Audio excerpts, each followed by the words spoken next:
പുതുവർഷത്തെ ആദ്യത്തെ 3 മാസത്തെ ചെലവുകൾക്ക് പണം കണ്ടെത്താൻ സർക്കാർ നടപടി തുടങ്ങി. 17,000 കോടി രൂപ കടം വാങ്ങാൻ കേന്ദ്രത്തോട് അനുമതി തേടി സംസ്ഥാന സർക്കാർ കത്തയച്ചു.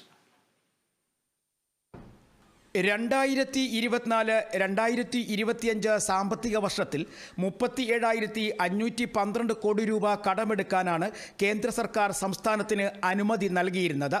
ഇതിൽ ഡിസംബർ വരെ 23,000 കോടി രൂപ കടമെടുക്കാൻ കേന്ദ്ര സർക്കാർ അനുവദിച്ചിരുന്നു. എന്നാൽ കേന്ദ്ര സർക്കാർ നിശ്ചയിച്ചിരുന്ന പരിധി കഴിഞ്ഞ് ഇപ്പോൾ ശേഷിക്കുന്നത് 5,510 കോടി രൂപ മാത്രം. 32,002 കോടി രൂപ ഇതുവരെ കടമെടുത്തു കഴിഞ്ഞു. സംസ്ഥാന സർക്കാരിൻ്റെ പ്രതിമാസ ചെലവുകൾക്കായി വേണ്ടിവരുന്നത് 15,000 കോടി രൂപയാണ്. വരുമാന ഇനത്തിൽ വർധനയുണ്ടായി എന്ന് സംസ്ഥാനം അവകാശപ്പെടുമ്പോഴും ലഭിക്കുന്നത് 12,000 കോടി രൂപ മാത്രം. ഇപ്പോഴത്തെ സാഹചര്യത്തിൽ കടമെടുത്തും ചെലവ് വിട്ടു ചുരുക്കിയുമാണ് ധനവകുപ്പ് മുന്നോട്ട് പോകുന്നത്. പുതുവർഷത്തെ ജനുവരി മുതൽ മാർച്ച് വരെ മുന്നോട്ടു പോകാനായി 17,000 കോടി രൂപ കടമെടുക്കാനാണ് സംസ്ഥാന സർക്കാരിൻ്റെ നീക്കം. ഇതിനായി കേന്ദ്ര ധനവകുപ്പിന് ചീഫ് സെക്രട്ടറി കത്തയച്ചു കഴിഞ്ഞു. ക്ഷേമ പെൻഷനുകൾ വിതരണം ചെയ്യുന്നതിനും വെട്ടിക്കുറച്ച പദ്ധതി വിഹിതം പുനഃസ്ഥാപിക്കുന്നതിനും വായ്പ എടുക്കാതെ മറ്റു മാർഗം സർക്കാരിന് മുന്നിലില്ല.